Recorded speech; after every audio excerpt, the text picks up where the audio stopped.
नमस्कार दोस्तों, मैं संजय बादू स्वागत करता हूं आप सभी का maths and logic with Sanjay Badu के इस यूट्यूब चैनल के ऊपर।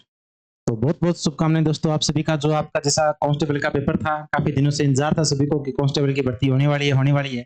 तो आज वो घड़ी समाप्त हो चुकी है और दोनों दिनों के जो आपके पेपर है वो बहुत ही एक सुख शांति के साथ आप जिसे कह सकते हो कि संपन्न हुए हैं।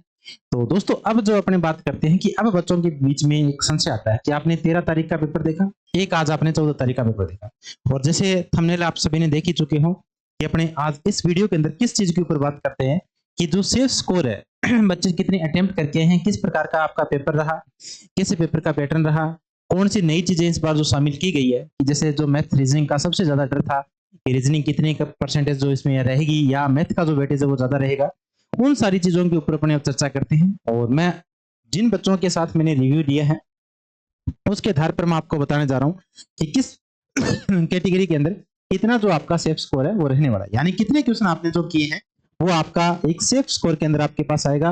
बच्चों के मन में अब जो डाउट है वो इस प्रकार से है कि अपने को फिजिकल की तैयारी करनी चाहिए कि नहीं करनी चाहिए। मैं पेपर देके घर आ गया हूँ और सबसे बड़ी समस्या इसमें एक चीज ये हो रहा है कि आपका 4th ग्रेड का पेपर है, तो वो बच्चे जिनका 4th ग्रेड का पेपर है और जो कांस्टेबल का पेपर देके आए हैं वो अब क्या करें, तो क्या करना चाहिए, तो इन सारी चीजों के ऊपर अपने चर्चा करेंगे। तो वीडियो के साथ बने रहिए, अंत तक देखिएगा, एक एक चीज का मैं आपको हर प्रकार से सॉल्यूशन है वो प्रोवाइड करवाऊंगा। देखो सबसे पहले अपने बात करते हैं तो थोड़ा सा जो कल का पेपर हुआ था आपका टेलीकम्युनिकेशन का, उसमें अगर मैं आपसे बात करूं तो वहां एक नॉर्मल सी बात है कि जो साइंस बैकग्राउंड के बच्चे थे वो ज्यादा थे, ठीक है, और साइंस के बैकग्राउंड के ज्यादा थे तो जो वेटेज भी आपका मैथ आपका कह सकते हो रीजनिंग का है या जो टेलीकम्युनिकेशन के अंदर आपकी एक साइंस पूछ जाती है वो वेटेज भी आपका ज्यादा होना चाहिए था।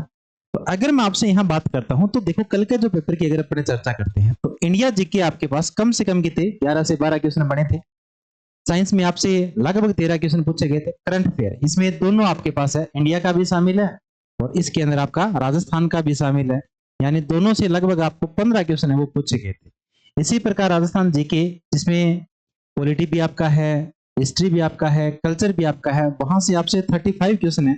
और कंप्यूटर टेलीकम्युनिकेशन का था तो कंप्यूटर के नॉर्मल सी बात है क्वेश्चन आपसे पूछने थे, 30 क्वेश्चन उसने पूछे। फिर बच्चों के मन में एक बड़ा अच्छा डाउट ये प्रकार था कि इसमें मैथ पूछेगा कि रीजनिंग पूछेगा। देखो मैथ इसके सिलेबस में नहीं था तो उसने नहीं पूछा। रीजनिंग की आपसे बात करूं तो आपको 24 से 25 क्वेश्चन देखने को मिले थे और जो 15-20 क्वेश्चन है वो साइबर वाले आपको देखने को मिले थे। तो अब यहां से ये तो आपके पास है क्वेश्चन और नंबर ऑफ क्वेश्चन के।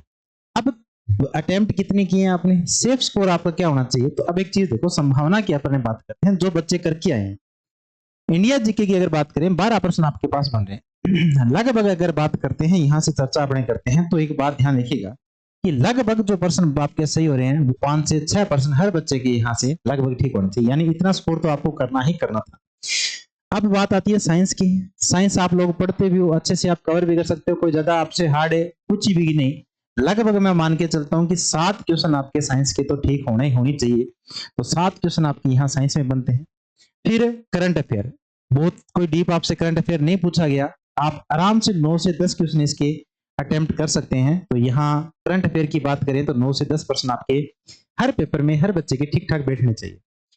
बात आती है राजस्थान जीके की। देखो राजस्थान जीके का वैसे तो कोई अंत है नहीं हर पेपर में आपको कम से कम 2 से 3% है वो नए देखने को मिलते ही हैं। लेकिन एक चीज ये भी है कि बच्चा राजस्थान की अगर जो तैयारी कर रहा है उसका राजस्थान जीके बहुत बढ़िया होता है। हर बच्चा आपको ऐसे क्वेश्चन जरूर मिलते हैं कि 15 के 10-12% तो नॉर्मल से बनते हैं और कोई ज्यादा डीप उसमें था नहीं। तो आपका मैं मान के चलता हूँ कि यहाँ से 24 से 25 क्वेश्चन आपके राजस्थान जीके के हैं वो आपके ठीक होने चाहिए थे 35 में से, क्योंकि जो पर्सन की लेवल देखकर आपका जो एग्जाम का लेवल देखकर मैं आपसे ये सारी बातें कह रहा हूँ। तो ज्यादा आपसे डीप कोई चीजें पूछी नहीं गई थी, बहुत नॉर्मल सी बातें पूछी गई थी। राजस्थान का क्षेत्रफल कितना है ये मैंने 2011 में एक पर्सन देखा था कि पटवारी का पेपर हुआ था, उसमें पहला पूछा गया था कि राजस्थान का क्षेत्रफल कितना है। तो कल के पेपर में ये वापस रिपीट हुआ। कंप्यूटर अगर देखा जाए तो देखो कंप्यूटर के भी कोई आपसे कोई डीप क्वेश्चन नहीं पूछा गया। बात आ रही थी बच्चों के मन में कि साइबर से या जो एआई के क्वेश्चन है वो कितने के बढ़ेंगे। तो एआई की नॉर्मल से आपसे 2 या 3% ही पूछे गए थे, बाकी सारा का सारा वही पुराना का पुराना जो आपने जनरेशन वगैरह सारा टाइप वगैरह वो सारी बातें पूछी गई थी। तो यहाँ भी अपने बात करते हैं तो आप आराम से 18 से 20 क्वेश्चन यहाँ अटेम्प्ट करते हैं। 18 मान लेते हैं अपने, 18 से 20 अपने क्वेश्चन आप अटेम्प्ट कर सकते हो। बात आती है बेटा रीजनिंग की। रीजनिंग जिस बच्चे ने तैयारी की है जो मैथ के बैकग्राउंड से या साइंस के बैकग्राउंड से, उसको कल कोई दिक्कत नहीं आनी चाहिए थी। बाकी आर्ट में भी कोई इसमें कोई समस्या नहीं थी, क्योंकि यहाँ बहुत ही एक छोटा सा आपसे बिल्कुल बेसिक सी बातें की गई थी, और कम से कम अपने बात करें तो 17 से 18 क्वेश्चन आप यहाँ से आराम से अटेम्प्ट कर पाते हो। नॉर्मल सी बात है कि 23-24 आपके ठीक होने चाहिए थे, 22-23%। एक आधा कथन कारण थोड़ा सा ज्यादा था, तो उसमें हो सकता है कोई बच्चा गलत कर दे, बाकी ऐसा कोई गलत करने वाली बात नहीं थी। आराम से यहाँ से आप 18 से 20% आप इसके आराम से सही कर सकते थे, क्योंकि सीरीज भी आपसे 2 क्वेश्चन पूछे तो नॉर्मल से, उसके बाद मिसिंग नंबर का एक ही प्रश्न पूछा जहां आपको दिमाग लगाना था, उसके अलावा 4 क्वेश्चन आपसे डायरेक्शन के थे, 3-4 प्रश्न आपके पास ब्लड रिलेशन के थे। इन्हीं 4-5 टॉपिकों में से जो पूरा का पूरा पेपर आपका घुमा, तो आपको 18 से 20% आराम से अटेम्प्ट कर सकते थे।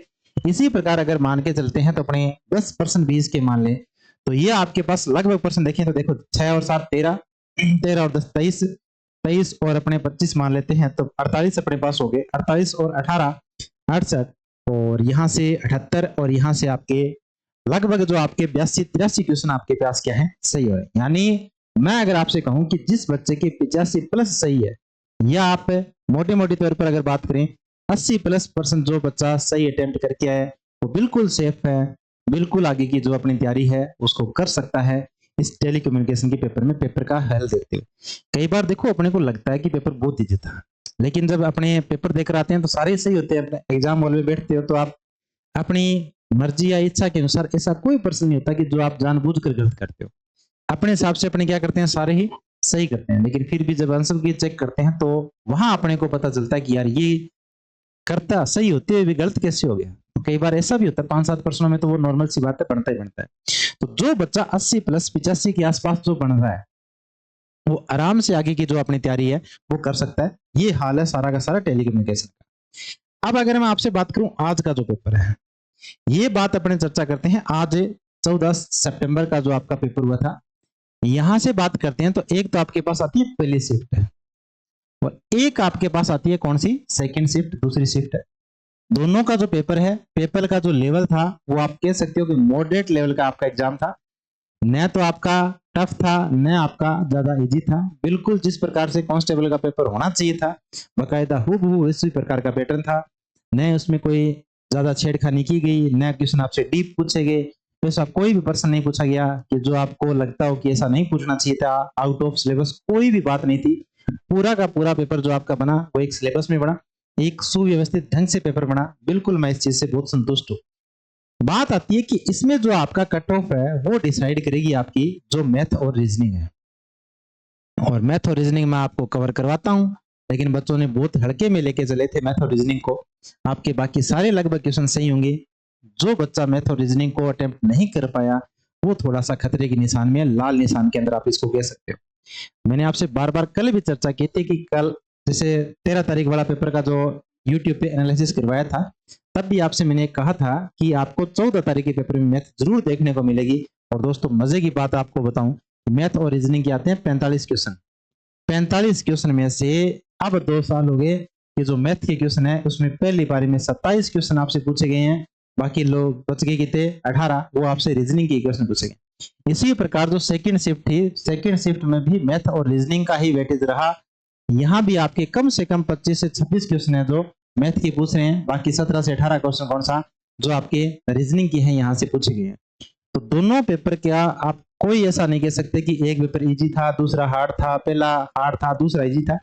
दोनों का पैटर्न सेम था, और एक बढ़िया बात यह थी कि दोनों के प्रश्न को एक सेम डाटा से नहीं उठाया गया, अलग अलग उठाया गया। सीरीज यहाँ भी पूछी गई, यहाँ भी आपसे पूछ रहा है, यानी पेपर दोनों को लगभग सेम बनाया गया था। तो कोई इसमें घबराने की आवश्यकता नहीं है कि पहला पेपर का जो पहला शिफ्ट है उसका पेपर इजी था, सेकंड का हार्ड था, नहीं, कुछ भी नहीं था। दोनों पेपर सेम है, बहुत ही संतुलित प्रकार से एक पेपर बनाए गए थे। तो बिल्कुल पेपर जो बच्चे दे के आए हैं और जो सीरियस तैयारी करके गए थे, आप मान के चलना, यकीन मानना कि श्योर उनको एक मतलब आज पहली बार किसी पेपर को देखकर खुशी हुई होगी, वास्तव में यार पेपर की तरह पेपर था। अब बात आप करते हैं यहां से नंबर ऑफ अटेम्प्ट की। तो देखो बेटा, यहां से जो आपके पास क्वेश्चन सेम से आपके पास बनते हैं, तो मैं अगर आपसे सेफ स्कोर की बात करूं, तो अगर आप किसी भी बच्चे का, देखो इसमें तो थोड़ा सा समस्या ये रहती है कि जिला वाइज जो मेरिट है वो अटेम्प्ट होती है। राजस्थान कांस्टेबल के अंदर जो मेरिट होती है वो जिला वाइज होती है। जिस जिले के अंदर आपने फॉर्म भरा है सारा कट हुआ था, लेकिन जिस जिले के अंदर फॉर्म भरा है उस जिले के हिसाब से आपको जो उसमें मेरिट में रखा जाएगा। तो हो सकता है उसमें कितने पेपर अटेम्प्ट दिए हैं नहीं दिए, लेकिन आज इस चीज की एक बात बताता हूँ कि जो बच्चा 80 से 90 के बीच में यहाँ आ रहा है वो बिल्कुल और बिल्कुल सेफ है। और बिल्कुल सेफ है तो इसका मतलब आप फिजिकल के लिए बिल्कुल तैयारी जो कर सकते हो। अगर आपके 80 के आसपास भी नंबर बन रहे हैं तो धोखा नहीं खाना। ऐसा नहीं हो कि अपने फिजिकल की यार नंबर 75 है तो ना करो, नहीं करनी है तैयारी। रीजन बता रहा हूं मैं, इसके दो बड़े कारण है। बड़े कारण का मतलब एक तो ये कारण आपका है कि जो आपका इस बार की जो वैकेंसी है वो 10,000 पोस्टों के आसपास है। बिल्कुल आपके 10,000 के आसपास पद आपको मिलने जा रहे हैं। दूसरा सबसे बड़ा कारण इसका कि आपको फिजिकल के लिए 5 गुना बुलाया जाएगा, यानी 50,000 व्यक्तियों को बुलाया जाएगा। ठीक है, ये भी अच्छी बात है। तीसरा सबसे बड़ा कारण मैं बताऊं कि कांस्टेबल की स्पेशल तैयारी करने वाले बहुत ही कम बच्चे थे। बहुत रेयर बच्चे थे जो स्पेशल कांस्टेबल की तैयारी कर रहे थे। क्यों? तो बाकी क्या कर रहे थे? बाकी बेटा यहां जा रहे थे। आप कह सकते हो कि आपका फर्स्ट ग्रेड में बच्चे थे, उसके बाद सेकंड ग्रेड वाले बच्चे थे, उसके बाद जो रीट में लगे पड़े हैं। रीट का तो देखो बच्चे कुछ इस प्रकार से हैं जिनको 6-6 महीने हो गए स्पेशल रीट के लिए, वो बच्चे भी पेपर तो देखे, नॉर्मल सी बात है। ये बच्चे आपके पास आ रहे हैं। फिर उसके बाद जो पटवार और वीडियो वाले हैं, इनको थोड़ा सा आप कह सकते हो कि प्लस पॉइंट मिलेगा क्योंकि लगभग पेपर का जो पैटर्न था वो सेम ही था। लेकिन फिर भी एक अगर अपना स्पेशल तैयारी करते हैं और एक थोड़ा सा अलग भटकती हुई तैयारी करते हैं, दोनों में थोड़ा सा फर्क होता है। तो ये बच्चे आपको यहाँ मिलने जा रहे थे। दूसरी बात, एक मजेदार बात यह है कि जो सीटी आप लोगों ने दिया था उस सीटी में जो 12वीं और जो ग्रेजुएशन का आपका सीटी था, देखो 12वीं वाले पेपर इस चीज को अटेम्प्ट करते थे तो जिस बच्चे के लगभग आप मान के चलो कि 70 से 80% वही बच्चे थे जिसका सीटी ग्रेजुएशन पास हुआ था, उसी का 12वीं पास हुआ है। तो आपको यहाँ भीड़ तो ज्यादा देखने को मिली ही नहीं। और पहली बार ऐसा हुआ है कि लगभग आपके मात्र 5 लाख एक फार्म है, जो इसमें 4.5-5 के आसपास ही है, उतने ही फार्म भरे गए हैं। अब सबसे बड़ा प्लस पॉइंट एक और आपके पास ये भी है कि सेंटर यहाँ क्या बनाए गए थे, जो परीक्षा केंद्र है वो दूर दिए गए थे। हनुमानगढ़ है, हनुमानगढ़ से किसी को झालावाड़ है, किसी का झुंझुनू आ रहा है ना, परीक्षा केंद्र दूर थे तो बच्चे पहुंचे भी नहीं। आपने कल की एक अखबार की कटिंग भी देखी होगी, मात्र 75% 70% अटेंडेंस है वो इसमें हुई है। कुछ वैसे लेट हो गए, कुछ गए नहीं, कुछ मेरी तरह सीधे जा रहे हैं ना जय माता दी करने। तो आप आराम से निश्चिंत रहिएगा, 80 प्लस अगर आपके नंबर बन रहे हैं, 73 के आसपास भी अगर आपके नंबर बन रहे हैं, बिल्कुल आपको फिजिकल की तैयारी करनी चाहिए। किसी प्रकार का कोई आपके मन में डाउट नहीं रहना चाहिए। और फिजिकल की अब बात आती है कि अपने फिजिकल कब होगा, कितना टाइम लगेगा। तो कम से कम आप 2 महीने मान के चलिएगा, क्योंकि 1 महीना तो आपका लगभग रिजल्ट आने में लग जाएगा। रिजल्ट आने के 15-20 दिन बाद तक, उसके बाद कोई डेट अनाउंस होगी आपके पास, है ना, अभी 10-15 दिन के बाद डेट जो है अनाउंस होगी। तो कम से कम आप मान के चलिए कि 2 महीने का आपके पास टाइम है। अभी चला नवंबर, तो दिसंबर या जनवरी के आसपास ये आपको फिजिकल के लिए बुलाया जाएगा। तो जनवरी लास्ट मान लीजिएगा या फरवरी स्टार्टिंग, आप इसको कह सकते हो कि फिजिकल के लिए आपको बुलाया जाएगा। एक संभावना है, संभावित है। अब बात आती है कि हमें तैयारी करनी चाहिए कि नहीं करनी चाहिए। मैं आपको श्योर कह रहा हूँ, वापस आपसे कह रहा हूँ कि जो मर्जी आपने जिला भराओ, जो मर्जी आपने किया, आपका स्कोर इतना बन रहा है, 70 प्लस भी अगर आपका बन रहा है तो आराम से आपको अटेम्प्ट करना है। किसी के बहकावे में नहीं आना कि नहीं कट ऑफ बहुत ज्यादा जाएगी, ये जाएगा वो जाएगा, नहीं जाएगी। बच्चे तो यहाँ भी तो डिवाइड हो रहे हैं। राजस्थान कांस्टेबल के लिए स्पेशल बहुत रेयर बच्चे हैं, बहुत कम बच्चे हैं। तो यहाँ से आपको आराम से फिजिकल की तैयारी करनी चाहिए। अब बात आती है कि अब इन दिनों में क्या करें। अब सबसे बड़ी समस्या है इन दिनों में क्या करें। अब मेरी बात सुनो बेटा। अब बात आती है कि जो भी बच्चा ये कांस्टेबल का पेपर दे के है, उसने 4th ग्रेड का फॉर्म जरूर भरा है। अब आपको कुछ भी नहीं करना, तो आपका पेपर अच्छा हुआ, आपका पेपर बुरा हुआ, कोई फर्क नहीं पड़ता, क्योंकि रिजल्ट जिस दिन आएगा उस दिन ही बात होगी। तो पेपर को जो कांस्टेबल था हो गया, अच्छा हुआ तो भी ठीक है, बुरा हुआ तो भी ठीक है, भूलना है। एक पेपर आपका कुछ नहीं कर सकता। अब ध्यान देना, पूरा का पूरा जो आपका फोकस होना चाहिए वो किस पर होना चाहिए, इस 4th ग्रेड के एग्जाम के ऊपर होना चाहिए। क्योंकि यहाँ 53,000 आपके पास पोस्टें वापस है और 19 तारीख से आपके एग्जाम है। आज 14 होगी, दिन बचे हैं आपके पास 4। इन 4 दिनों में आपको सिर्फ और सिर्फ रिवाइज करना है। ये नहीं कि मत्था पकड़ के बैठ गए कि हाँ यार फिजिक्स ये कांस्टेबल का पेपर मेरा खराब हो गया, ये हो गया वो हो गया। और जिस बच्चे का अच्छा हो गया वो भी राजी होने वाली कोई बात नहीं है। अभी क्या बता आपसे ऊपर कोई लास्ट चांस मान के चलिए इस चीज को, फोर्थ ग्रेड के ऊपर जो 4 दिन आपके पास है, इन 4 दिनों में जी जान लगा दीजिए, जितना पढ़ सकते हो, जितना रिवाइज कर सकते हो। नई चीज को किसी को मथा मारने की जरूरत नहीं है, सिर्फ चीजों को क्या करना है, जो आपने पढ़ रखा है उसी को रिवाइज करना है, नई के साथ मथा मारने की जरूरत नहीं, बिल्कुल भी नहीं है। और कांस्टेबल का पेपर देखिए, ऐसा ना सोचना कि इस प्रकार का पेपर आएगा, ये आएगा, पेपर इजी आएगा, सेम जो आप कांस्टेबल वाला बनाए उसी प्रकार का पेपर बनेगा। लेकिन 2 सब्जेक्ट आपके इसमें रहेंगे जो आपकी मेरिट को ऊपर नीचे करने में महत्वपूर्ण भूमिका निभाएंगे। ये आपके 2 प्यारे प्यारे सब्जेक्ट, मैथ और इंग्लिश। मन में अगर विचार चल रहा है कि मैं इंग्लिश छोड़ के आऊं, नहीं छोड़ के आनी बेटा, ज्यादा कुछ नहीं पढ़ा तो आप क्या करो, PYQ ही लगा लो कि यहाँ से कुछ तो अपने 5-7 नंबर तो अपने लेकर ही चले, है ना। अभी 15 नंबर की आपकी अगर इंग्लिश है तो 5-7 नंबर तो आप लेकर ही मरो, इस चीज को मान के चलो, लेके ही चलिए। अब बात आती है मैथ की, तो यहां से भी ध्यान देना, और मैथ के साथ साथ एक आपका अच्छा सा सब्जेक्ट, प्यारा सा सब्जेक्ट, कौन सा, कंप्यूटर। तो इन दोनों सब्जेक्टों की आपको घबराने की आवश्यकता नहीं है। मैं इन 2 दिनों के अंदर आपके लिए मैराथन जो क्लास है वो लेकर आऊंगा, एक तो मैथ की और एक आपकी जो है रीजनिंग इसकी है, कंप्यूटर की है, ठीक है। यहां से 2 और चीजें आपको मैराथन क्लास में मिलेगी। कंप्यूटर की तो आपको हो सकता है तो मैं कल ही उपलब्ध करवा दूंगा, और उसके अलावा जो मैथ है, इस मैथ की भी आपको एक मैराथन क्लासें जरूर मिलेगी, और जहां से पूरा संभावना है कि पेपर आपका फंसेगा। क्योंकि कांस्टेबल में यकीन मानिए कि जिस बच्चे ने मेरे पास ऑफलाइन कोचिंग की हो, या जो मेरा एप्लीकेशन के ऊपर शिक्षा साथी क्लासेस के नाम से एक एप्लीकेशन के ऊपर है, जिस बच्चे ने डाउनलोड कर रखा है, उस बच्चे को डेफिनेटली फायदा हुआ है। सारा का सारा पेपर हूबहू मैं आपको मैथ रीजनिंग के ऐसे क्वेश्चन बता सकता हूँ, विद प्रूफ बता सकता हूँ कि जहां आपका डाटा भी चेंज नहीं हुआ, सारा का सारा सेम आया, 90% आपका डाटा सेम आया। और तो मैं मैथ रीजनिंग में देखो क्या कर सकता हूँ आपके लिए। बाकी होता है जीके में, देखो आपका सेम परसेंट बढ़ा, कोई बड़ी बात नहीं है, करंट का आपका सेम बढ़ा, कोई बड़ी बात नहीं, क्योंकि चीजें फिक्स है। अगर बात करें मैथ रीजनिंग, तो डाटा अगर सेम आपके पास आ रहा है तो इसका मतलब आप लोगों ने क्या किया है, मेहनत की है। तो यकीन मानिए जो बच्चे ऑफलाइन पढ़ रहे हैं या जिन्होंने ऑनलाइन कोर्स ले रखा है, दोनों को ही बहुत अच्छे फायदे मिले हैं। तो किसी प्रकार की घबराने की आपको जरूरत नहीं है, बच्चों ने बहुत अच्छा रिस्पॉन्स दिया है, बहुत अच्छा पेपर आपका गया है। तो इन आगामी दिनों में सिर्फ और सिर्फ फोकस रखना है किसके ऊपर, अपने को 4th ग्रेड के ऊपर। बाकी किसी की कुछ नहीं सुननी, इन 4 दिनों में गायब हो जाओ। ज्ञान देने वाले आपको ज्यादा मिलेंगे, डिमोटिवेट करने वाले उससे ज्यादा मिलेंगे कि यार मेरा तो पेपर ऐसा हुआ, आज से देखो फेंकने वाले भी मिलेंगे, है ना। कई बच्चे तो इस प्रकार भी मिलेंगे आपको कि मैं 150 में से 148 करके आया हूँ, 149 करके आया हूँ, एक क्यों छोटा। घबराना नहीं है, टेंशन नहीं लेने की, यार वो तो 148 करके आया, मेरे कम रह गए, मैं 136 ही करके आया, 140 करके आया, फिर क्या हुआ। सिर्फ अपना जो आगे का फोकस होना चाहिए वो किस पर होना चाहिए, 4th ग्रेड के ऊपर होना चाहिए। तो ये कुछ संभावित कट ऑफ थी इसकी। तो उम्मीद है कि आप सभी को वीडियो बहुत अच्छा पसंद आया होगा।